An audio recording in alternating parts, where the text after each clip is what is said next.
এবার বলেন আপনি হয়তো বিড়ি খাবেন, সিগারেট খাবেন, আপনি হয়তো তামাক খাবেন।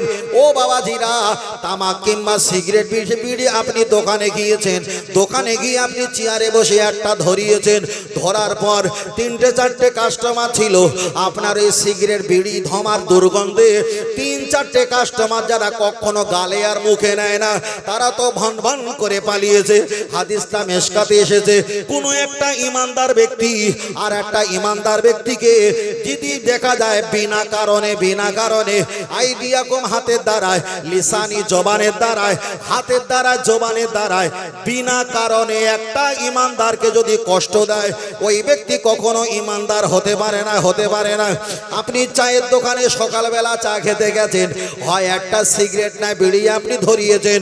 যারা বিড়ি আর সিগারেট খায় না, ধোঁয়াটা লেগে তাদের অস্বস্তিকর হচ্ছে, আর আপনার ওই ধোঁয়াটা লেগে ওদের নাকে মুখে যাওয়ার বিনিময় ছ্যাঁচ্ছার করে ওরা চেয়ার বেঞ্চি ছেড়ে দিয়ে পালিয়েছে।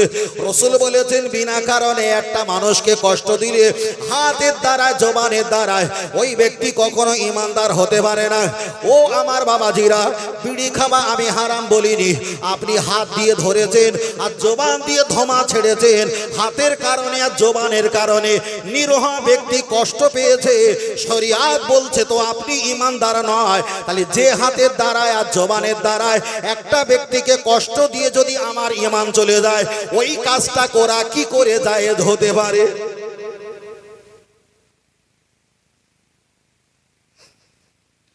চলেন আমি আপনাকে বোঝাতে চেয়েছি, খুব ভালো করে শুনবেন। আল্লাহ নবী হাদিস শরীফে বলেছেন, আত-তুহুরু শাতরুল ঈমান, আও কামা ক্বালা আলাইহিস সালাম, পরিষ্কার পরিচ্ছন্নতা হলো ঈমানের অঙ্গ। পরিষ্কার পরিচ্ছন্নতা আপনাকে থাকতে হবে। আমরা যখন নামাজ আদায় করব, নামাজ আদায় করার আগে আমরা আইদিয়াকুম হাতটা ভালো করে ধুয়ে নেই, আরজুলাকুম আমরা পাটা ভালো করে ধুয়ে নেই, আমরা নাক মুখগুলো ভালো করে কুল্লি করে নেই। কেন? পরিষ্কার পরিচ্ছন্নতা হব, আর আমরা আল্লাহর কাছে দাঁড়িয়ে যাব, নামাজ পড়বো, ইবাদত করব। বান্দা আর কাওমা রাকিন আমার নামে রুকু করবে, ওয়াসজুদু লিল্লাহ, বান্দা আমার নামে সেজদা দেবে। ও বাবা জিরা বলেন, শরীয়তের ফতোয়া বসিরাট আল্লামা হুজুর ব্যাখ্যা করে বলেছেন, একটা মুসল্লি কাঁচা পেঁয়াজ খেয়ে, কাঁচা গাজর খেয়ে, কাঁচা মূলা খেয়ে, এদিকে পেঁয়াজ গাজর মূলা কিংবা কাঁচা রসুন খেয়ে মুসল্লি যেন মসজিদে না যায়। তাহলে একটা মুসল্লি কাঁচা রসুন, কাঁচা পেঁয়াজ, কাঁচা গাজর, কাঁচা মূলা এইগুলো খেয়ে যদি মসজিদে যাওয়া যদি নিষেধ হয়, বিড়ি খেয়ে কুল্লি করলে তো দুর্গন্ধ যায় না, তাহলে এই মুসল্লির কি মসজিদে নামাজ হয় বলে কি মনে হয়? ওই এক হাত সেলাই করতে গিয়ে 8 হাত ছেড়ে গেছে, দেখো কোন হুজুর বলেছে মকরুহ কিচ্ছু হবে না, আর আপনি চালাতেন 40 বছর। হুজুরও মরেছে, আপনি মরেছেন। ও আমার সোনা মানিকেরা, চলেন একটা বার আগিয়ে যাওয়া যাক, লক্ষ্য করে দেখা যায়।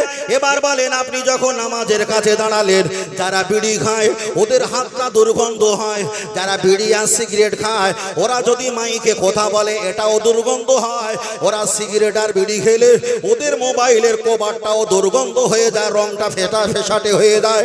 ওরা যারা বিড়ি খায় সিগারেট খায়, সাইকেল কিংবা বাইকের প্যাডেল আর হ্যান্ডেলটা ধরলে ওখানে দুর্গন্ধ হয়। যারা বিড়ি খায় ওদের কাঁথা বালিশ গুলো, বেডশিট কভার গুলো দুর্গন্ধ হয়। যারা বিড়ি খায় ওদের ঘরে ঢুকলে এক চান্সে বিড়ি করে জায়গা ঘুমায়, এটা সহজে চেনা যায়। তবে আল্লাহ নবী বলেছেন, আত-তুহুরু শাতরুল ঈমান, পরিষ্কার পরিচ্ছন্নতা ঈমানের অঙ্গ। তাহলে একটা বিড়ির এত ধোঁয়া দুর্গন্ধ, আপনার জায়গা, আপনার হাতের ব্যবহার করা জামাগুলো, চেহারাগুলো দুর্গন্ধ হয়ে যায়। আপনি যখন নামাজ আদায় করবেন, ইলা শামাতি উদুনাইহি, আপনি যখন এবার সূরা পড়বেন, আলহামদুলিল্লাহি রাব্বিল আলামিন, हर किस्म से सब तारीफ अल्लाह ताला का लायक है, और रहमान रहीम सबसे बड़ा मेहरबान निहात रहम वाला है, मालिक याउमिद्दीन रुजी जज़ा का मालिक है, इय्याका नअबुदु व इय्याका नस्तईन, अल्लाह हम तेरी ही इबादत करते हैं और तुझे इसी पर दोनों हाथ उठाकर दुआ मांगते हैं।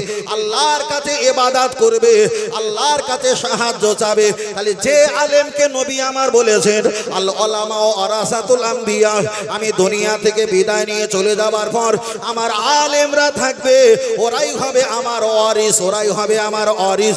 নবী আমার হাদিস শরীফে বললেন ওরা যেটা কোরআন হাদিস দিয়ে বলবে ওটাই যদি তোমরা মান্যতা দিতে পারো আল্লাহর দয়ার জান্নাত নসিব হয়ে যাবে।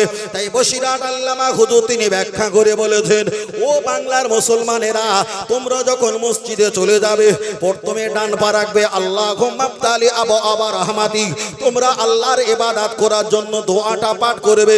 মসজিদে যখন চলে যাবে খবরদার মসজিদে যাওয়ার আগে তোমরা কাঁচা পেঁয়াজ খাবে না, কাঁচা গাজর খাবে না, কাঁচা মূলা খাবে না, কাঁচা রসুন খাবে না, এগুলো খেয়ে মসজিদে যাওয়া চলবে না, চলবে না, চলবে না। এবার বলেন আমাদের সমাজে এমন কিছু নামাজি মুসল্লি আছে বিড়ি খায় আধা ঘন্টা আগে 10 মিনিট আগে কুল্লি করে দিয়ে মসজিদে চলে যায়।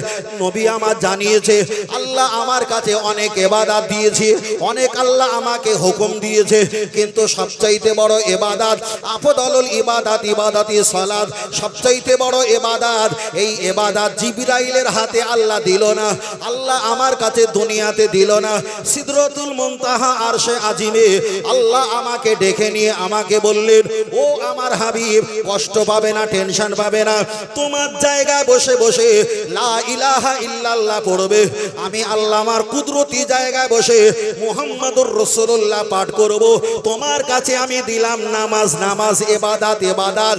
তুমি আমার দিদার পেয়েছো, যারা আমাকে দেখতে পায়নি এই নামাজটা হবে আমি আল্লাহ আমার দেখা আর দিদার। জোরে বলেন, আরেকটু জোরে হবে না? তাহলে নামাজ যদি আল্লাহ দিদার হয়, আল্লাহ দেখা হয়, 10 মিনিট আগে বিড়ি খেয়ে কি আল্লাহ দেখা করবে?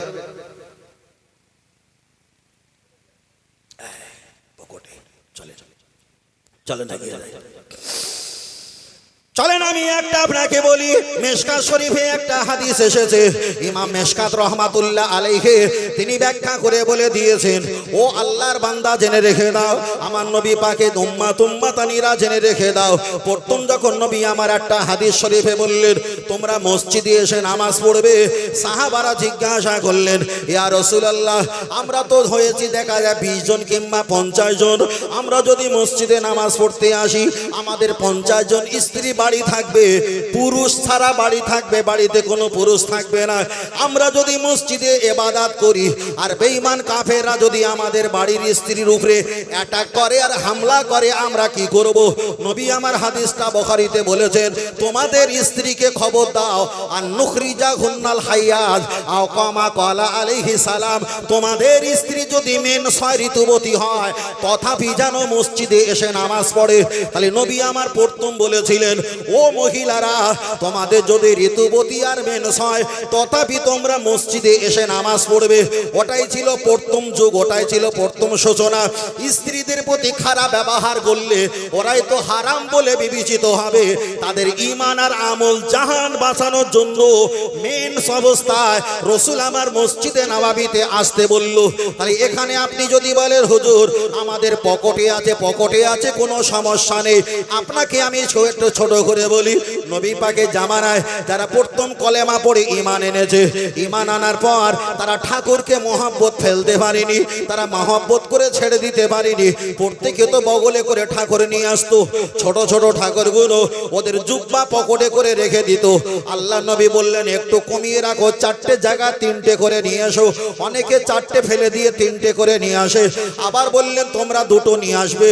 আবার ওরা 3টে জায়গায় 1টা রেখে দিয়ে 2টো করে ঠাকুর ওরা পকেটে করে বগলে করে নিয়ে আসে।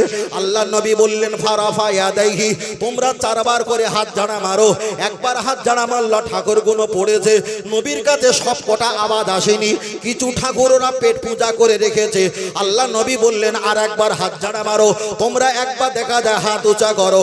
আবার ওরা হাত উঁচা করে নিয়াত করলেন, ঝরঝর করে ঠাকুরগুলো নিচে টক টক টক টক করে পড়ে চুরমার বেচুরমার হয়ে গেল। তাহলে ইহুদিরা যারা কলেমা কালেমা পড়ে ঈমান এনেছে, ঠাকুরের মহব্বত ছাড়তে পারেনি, নবী তাদেরকে কিছুদিন নিয়ে আসতে বলেছে, আর হাত ঝাড়া যখন মারতে বলেছে ঠাকুর গুলো টপ টপ করে পড়ে গেছে। এ জামানায় কোনো ব্যক্তি যদি বলে হুজুর আমি বিড়ি খাওয়া ছাড়তে পারিনি, বিড়িকে মসজিদে নিয়ে যাওয়া হবে, তাহলে এবার ফতোয়া দেবো নিয়ত বাঁধার আগে পকেট উল্টে রেখে নিয়ত করাটাই ভালো।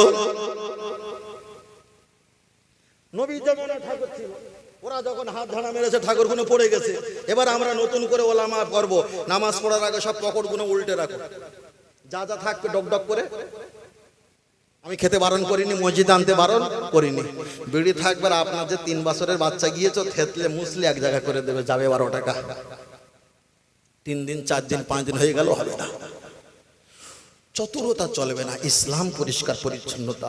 শনিবারে মাছ ধরা হারাম করে দিয়েছে, ওরা কি করেছিল? চতুরতা করেছিল না? চতুরতা আল্লাহ কি মেনেছিল? মানেনি, কি করেছিল? ওদেরকে ক্ষতি করে দিয়েছে, মাথুরের বাচ্চা করে দিয়েছে।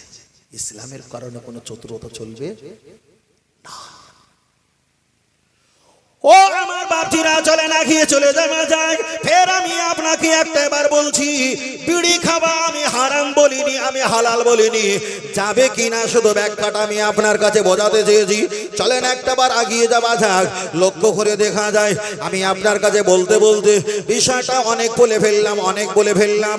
এবার একটাবার বলবেন আমার এই জামা আছে, জামাটার দাম যদি 1000 টাকা হয়, 1000 টাকা আমি টেলাসওয়ালাকে দিলাম না, আমার 2 টাকা কিংবা 1 টাকা কম আছে, 1 টাকা কম আছে, টেলাসওয়ালা জানলো না, তার কাছে আমি ক্ষমা চাইলাম না, বিষয়টা আমি মিটিয়ে নিলাম না, 1 টাকা তিনি আমার কাছে পাবে। শরীয়তের ফতোয়া মসলা হলো নামাজের ভিতরে বাইরে যদি 13টা ফরজ হয়, তার ভিতরে কাপড় পাক হতে হবে। 1 টাকা যদি হারাম থাকে, এই জামায় আপনার নামাজ হবে। তাহলে 1 টাকা যদি থাকে, চলেন আমি আপনাকে বোঝাতে চেয়েছি। লক্ষ্য করে দেখা যায় আমরা উজু করি, সাবমার্সেলে আমরা উজু করি, আমরা বাড়িতে উজু করি। যদি একটাবার কারেন্টের বিল 25,000 টাকা, 20,000 টাকা, 15,000 টাকা যদি আসে, যদি আমি বিলটা যদি না দিয়ে আমার অন্য ছেলের নামে যদি করে নেওয়া হয়, এই 5 মাস 6 মাস 1 বছর ধরে কারেন্ট চালিয়ে আমি বিল পড়িয়ে যতটা উজু করে নামাজ পড়েছি, খোদার কসম একটাও ইবাদত কবুল হবে। ও বাবাজিরা, আগিয়ে চলে যাবা যাক। শ্বশুর বাড়ি থেকে একটা বাইক নিয়েছেন, আর জুম্মার দিন ইমাম সাহেব বলছে কাতা সোজা করো। আপনি তাড়াতাড়ি বাইকটা নিয়ে, ছেলের বাইকটা নিয়ে আপনি মসজিদে নামাজ পড়তে এসেছেন। তাহলে জায়গা কাপড় শরীর পাক, অক্ত কেবলা ছতর ঢাকা, নামাজের বাইরে যে কটা ফরজ আছে তার ভিতরে জায়গা পাক পবিত্র হতে হবে। তাহলে হারাম গাড়িতে আপনি যদি বসে নামাজ পড়তে আসেন, আপনার কিন্তু নামাজ হবে না। ওই জন্য নবী আমার বলে দিয়েছেন, তোমার টাকা নেই হজ করো না, টাকা নেই যাকাত দিও না, টাকা নেই ফিতরা দিও না, টাকা নেই কুরবানি দিও না, বরং তুমি যাকাতের মাল, ফিতরা মাল, কুরবানি মাল তুমি নিতে পারো। ও আল্লাহর বান্দা, জেনে রেখে দাও, দাঁড়িয়ে যদি নামাজ পড়তে কষ্ট হয়, তুমি বসে বসে নামাজ পড়ো। আর বসে বসে নামাজ পড়লে, যদি পা গুটিয়ে নামাজ পড়লে পায়ের যন্ত্রণা যদি বেড়ে যায়, আল্লাহর কাবার দিকে পাটা লম্বা করে দাও। আল্লাহর কাবার দিকে পাটা লম্বা করে দিয়ে পিছনে 2-4টে বালি দাও। উজু করলে যদি রোগের পরিমাণটা বেড়ে যায়, তুমি তায়াম্মুম করে নাও। মাথা ঝুঁকিয়ে সিজদা করলে মাথার যন্ত্রণা যদি বেড়ে যায়, তুমি একটাবার ইশারা সেজদা দাও।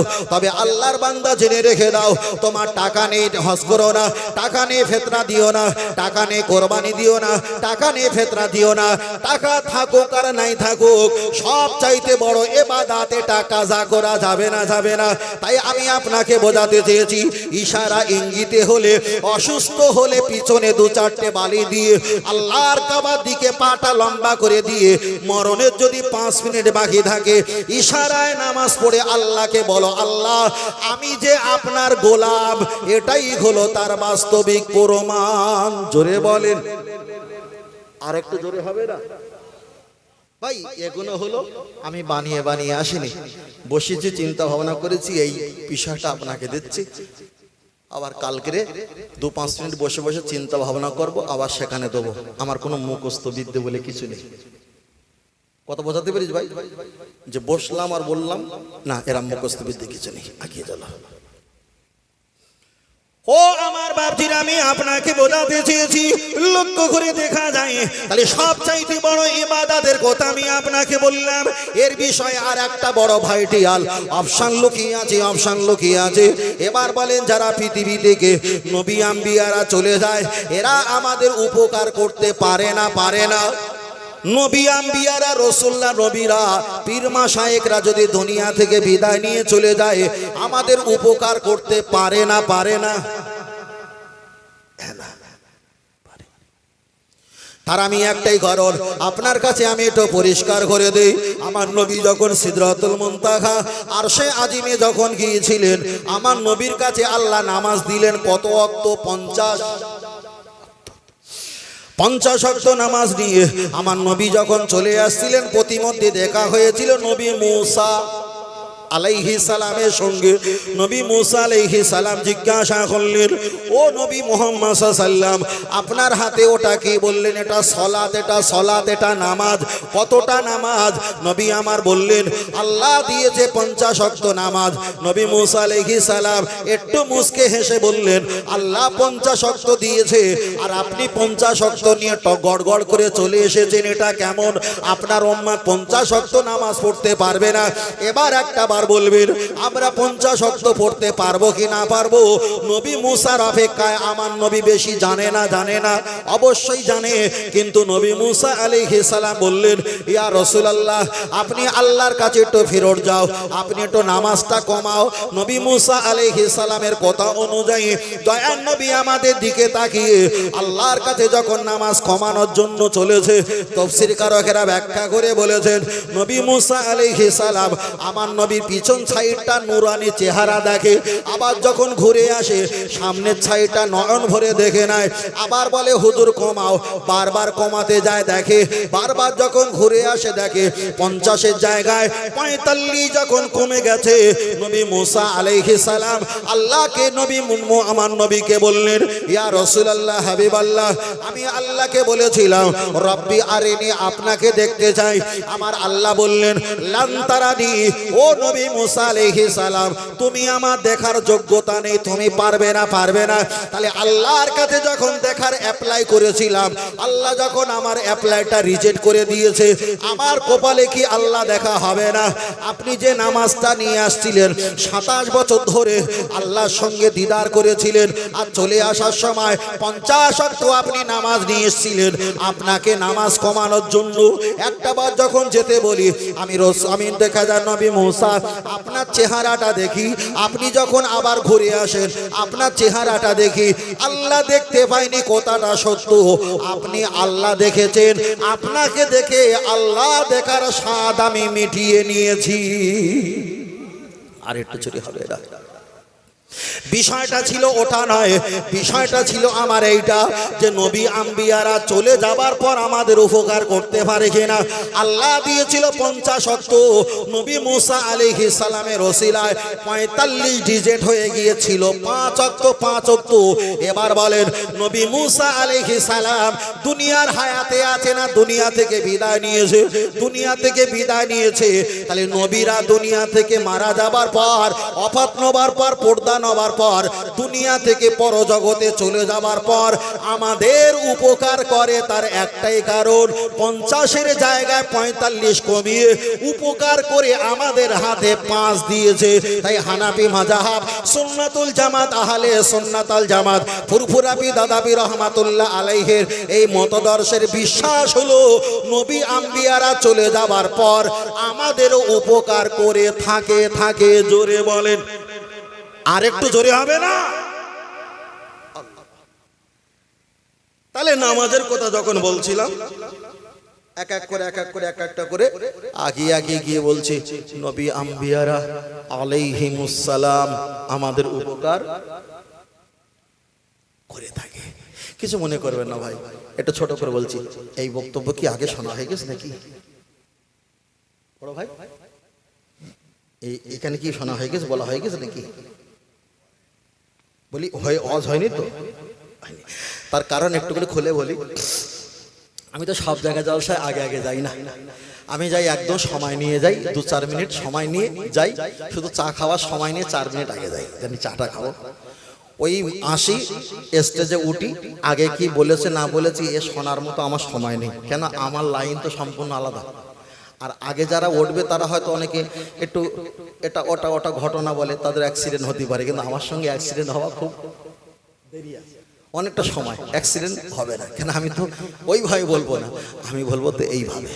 একটু দরুদ শরীফ পড়ি, আল্লাহুম্মা সাল্লি আলা, খুব জোরে, ওয়া আলা আলি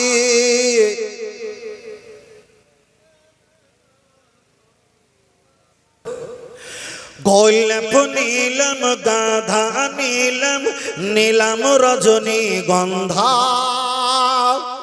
মনের সৌখে মালা গেতেছি সকাল থেকে সন্ধ্যা। বলো সুবহানাল্লাহ। বড় ভাই একটু জোরে বলো, মরে গেলাম আর একটু জোরে বলো। তবে একবার দেখা দাগ যদি ও গো কামলি ওয়ালা, একবার দেখা দাগ যদি ও গো মদিনা ওয়ালা, হাসি মুখে পাঠাবো তোমায় হাজার কি আমের নজরানা। বললো বললো বললো বললো ইয়া রাসূলুল্লাহ, আওয়াজ তোলো আওয়াজ তোলো, বললো ইয়া রাসূলুল্লাহ। হলুদ ফুলকে প্রশ্নকারী তুমি রংটি কোথায় পেলে, হলুদ ফুলকে প্রশ্নকারী তুমি রংটি কোথায় পেলে, নূর নবীজির নূরানি চেহারা হলুদ ছিল বলে। সুবহানাল্লাহ। আর একটু জোরে বলে, আর একটু জোরে বলে, আর একটু জোরে। সবুজ রঙকে প্রশ্ন করি তুমি রংটি কোথায় পেলে, জান্নাতি ঘুরে নারীর পোশাক সবুজ থাকবে বলে। তাই হলুদ সবুজের দোকান থেকে তুলে গেতেছি মালা, সুযোগ পেলে দাঁড়িয়ে পাঠাবো হাজার কি আমের নজরানা। তবে একবার দেখা দাগ যদি ও গো কামলি ওয়ালা, একবার দেখা দাগ যদি ও গো মদিনা ওয়ালা, হাসি মুখে পাঠাবো তোমায় হাজার কি আমের নজরানা। বললো বললো বললো বললো ইয়া রাসূলুল্লাহ, আওয়াজ তোলো না, বললো ইয়া রাসূলুল্লাহ। সাদা ফুলকে প্রশ্ন করি তুমি রংটি কোথায় পেলে, নূর নবীজির নূরানি দাঁত সাদা ছিল বলে। জোরে হবে না, আর একটু জোরে বলেন, আর একটু জোরে। লাল ফুলকে প্রশ্ন করি তুমি রংটি কোথায় পেলে, ওহদ ময়দানে নবীজি রক্ত লাল ছিল বলে। তাই সাদা হলুদের লাল সবুজের দোকান থেকে তুলে গেতেছি মালা, সুযোগ পেলে দাঁড়িয়ে পাঠাবো হাজার কি আমের নজরানা। তবে একবার দেখা দাগ যদি ও গো কামলি ওয়ালা, একবার দেখা দাগ যদি ও গো মদিনা ওয়ালা, হাসি মুখে পাঠাবো তোমায় হাজার কি আমের নজরানা। বলো বলো ইয়া রাসূলুল্লাহ, আর জোরে ইয়া রাসূলুল্লাহ। নারে তাকবীর। আল্লাহ কবুল করেন, বলেন আমিন।